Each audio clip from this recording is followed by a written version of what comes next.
Welcome on in, Kentucky. It is Kentucky Sports Radio, sponsored by the law office of TJ Smith. Call TJ. He'll make them pay. We're the boys from Part of My Take, Barstool Sports. We're guest hosting once a year. It's one of our favorite days of the entire year. PFT. Good morning, Kentucky. So here's what we have planned for today. By the way, I just got to shout out TJ Smith. What a call TJ, he'll make him pay. Mm-hmm. That just hits different. If I'm looking for a personal injury attorney in Kentucky, I'm not making it past the T's in my phone book. I love TJ Smith. I want TJ Smith to call in. TJ, that's awesome. Give me a call. Actually, TJ, you know what? I have. I'm going on a Canadian personal injury podcast later on today. I want to know how Kentucky handles things before I deal with a Canadian. Yes. Give me a call, TJ. I want to know how to make them pay. Lines are full. Let's go to Jordan. Jordan, what's up? Yeah, what's going on, boys? Hey, Jordan, where are you calling from? Possum Trot, Kentucky. Oh, love it. All right, Jordan, how you doing, man? What's up? What's cooking? What do you got? Well, I had two questions for y'all. Okay. First of all, what was it like actually interviewing the Undertaker? Oh. It was spooky. Yes. I mean, that guy's... it's like he's not even a real guy, you know? Yes. Yeah. But kind of got brought to life when y'all interviewed him. Yes. That's what happens when the Undertaker's around. He just comes back to life places. Jordan, did you agree with me? You obviously sound like you're a big wrestling fan. I love wrestling. Did you agree with me that someday the Undertaker will actually die, but I won't think he's dead forever? Like, there'll be, in 50 years from now, I'll be like, the Undertaker's about to come back. Oh, yeah, I'm just going to expect every WrestleMania to hear the dong, you know. Yes. And then what was your second question? My second question was, would you rather have permanent Cheeto fingers or have a popcorn kernel permanently stuck in your tooth? I'm going to go Cheeto fingers. Big fans of you guys. To me, appreciate you taking my call. Thank you so much, Jordan. Thank you. That was my favorite I'll hang up and listen of all time, being like, I want my Cheeto question answered, but I'll hang up and take my answer off air. Yes. I'm going to go with the Cheeto fingers because, one, you can always lick your fingers. Mm-hmm. That's delicious. But what if you that's an lick asset. them, that's not a problem. If they lick them and they keep coming back, that's got to be annoying. I agree with you. I would go Cheeto fingers. Yeah, Cheeto fingers to me is like a bonus. That's a good thing. The kernel between the teeth, that's one of the worst feelings of all time. Ever. Yeah, you can't get rid of it. It stays around for like 3 days at a time. It's there's no win out of that one. So I'm gonna take the Cheeto fingers easily. Rico. Uh-oh. Yeah, Rico from up north in Covington, stone's throw from Cincinnati. How y'all guys doing? Yeah. What are you doing? Rico, come on. What are you doing? Don't insult our intelligence. Well, Coach Doug, you go to these clinics. I'm wondering, you're in Lexington. Are you managing, getting some stuff from John Calipari about how to manage the cap? Are you learning how to pay the players? The bag. Do you Wait, have is a bag, this a fake Rico? Dude, is this a parody account? No, Rico that's John Bosco? Calipari. He's been playing players for years. And this is fake Rico. Two of them vacated. I counted. No, this is real Rico. Real Rico doing a fake accent? Who's Rico? Rico. No, I'm from Lexington. From Covington. Covington's one of the earliest Covington, manufacturers. Covington, yeah, you really got us there. What's awesome about this call right now is I'm sure that Rico has an entire sheet in front of him that he's written out about like his bio, his fake Rico bio. Yeah, I've been going up to St. Mary's Basiles and playing with my nanners for 20 years. I'm just wondering if Coach Doug is learning from that John Calipari about how to pay the players, manage the cap. What, Rico? Who's your favorite coach? Who's my favorite coach? My favorite coach is a man who defended the country. His name is Mike Krzyzewski. Okay, so you don't think he pays the players at all? Absolutely not. Players graduate. John Calipari's running a one-and-done factory. Maybe that's what you're doing. Wait, Coach K is graduating all his players. There's like Mel Kiper seeping in I don't there. even know what Rico's calling from the year 2002 before Coach K. Rico, what's your favorite? Give me one last question. What's your favorite place to eat in Lexington? 30. My favorite place to eat in Lexington is that Papa John's y'all mentioned. That's that one. The flagship. The one everyone knows about. They got the good garlic butter. All right. Yeah, I got some cousins up in Brooklyn. They talk about the Farah. I've never been that far. All right. Rico from Covington, thank you so much for finish hour one. It's good to get a flavor of the real Kentuckians. Please. All right, what do we got next call? Let's go to Dilbert. Dilbert. That's Dilbert. That's a fake name, right? No, guys. I'm from a place called Corbin, Kentucky. It's in southeastern Kentucky. Okay. Dilbert, good to hear from A you. couple quick facts. Yep. We're the home of the first KFC. Okay. You guys need to come down here. I don't know if you're ever down here.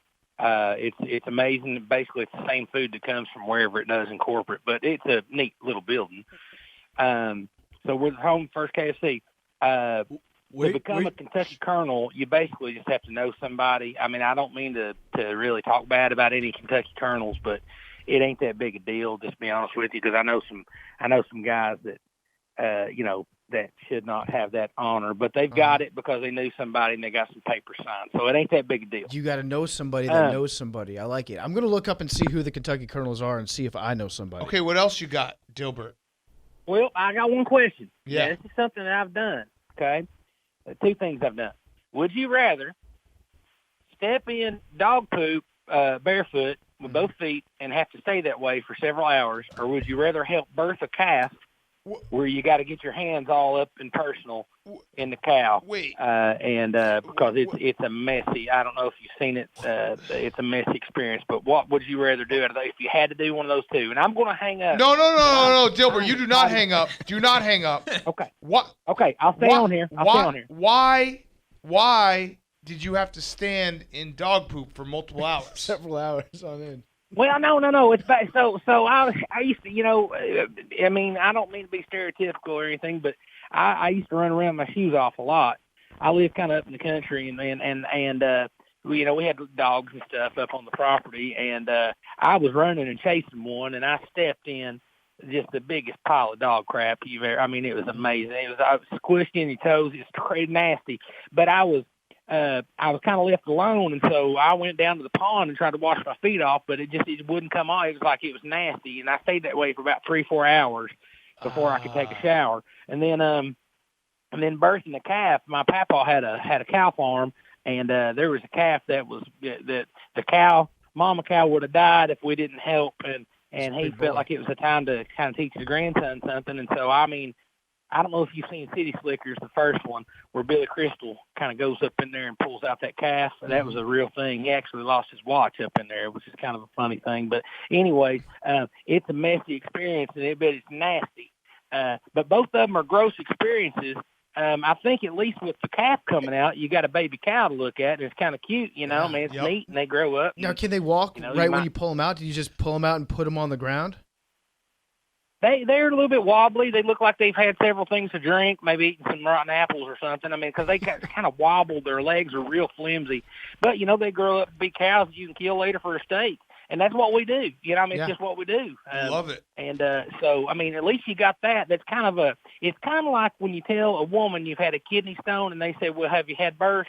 And you say, no, but at least you got a baby to show for it. All I had was a stone that I passed. Yeah, I've said that a few times. If you're walking around with dog poop in between your toes, it's gross, but when you help birth a calf, there's at least a life that you're looking at, even if you get nasty. You know what I mean? Yeah, I love it, Dilbert. It's also it. It's a great pickup line to use. Yeah. Which is like, hey, I've helped a mama cow give birth to a cute little baby, and I reckon there's probably no way that you can do a C-section on a cow either, is there? Yeah.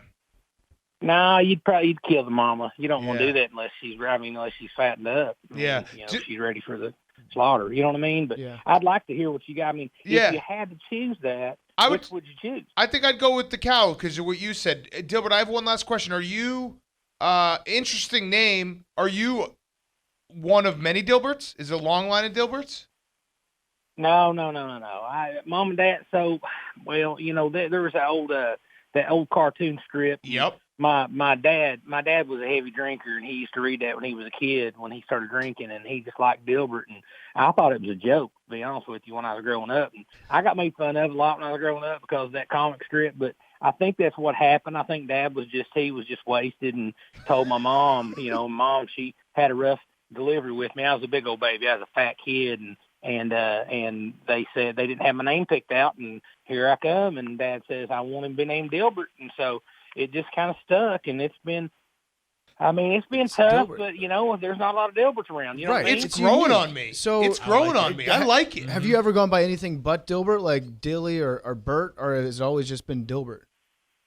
Well, Shannon would have to hit the dump button if I told you what they called me when I was a kid. So we'll just leave it at that. But Dilbert's been pretty much stuck because, I mean, I played baseball and stuff too, and it used to be so funny when they called me over the intercom. They were like, now batting number 4, Dilbert. And people would laugh like it was, I mean, it was a little bit embarrassing, but you know, hey, in college it kind of stuck, and now I just go with it. I'm proud, I'm proud of it, just like I'm proud of my accent. It's where I'm from, you know, as long as I can, speak grammatically correct and everything and not sound too dumb. It's just because I sound like a hick doesn't mean that I don't know what's going on. And so, I don't know, it's been one of those things, guys. I mean, when I have grandkids someday, they might call me something different. But right now, Dilbert's going to be fine. I love it. I think you got a great outlook on life, and it sounds like part of that is being named Dilbert. And it's grown on me over the course of this call. I have one last question. You mentioned that you were a big baby. How many pounds did you weigh when you were born?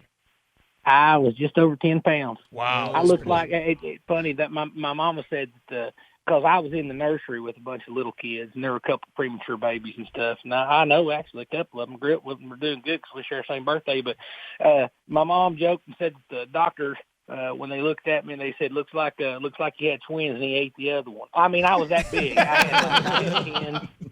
I had 10s for days. I mean, I was a big old kid. I was a big old kid, but I'm not too big now. I run about 200 pounds, about 5'8". It's probably not the ideal body weight, but I got a dad bod, and I'm happy. I'm fine. Yeah. I'm getting through life good. That's Danny Woodhead size. That is the ideal. You might it. not like it, but that's the ideal male physical form. Dilbert, thank you for the call. This has been our best call of the day. Do we have something we can give him?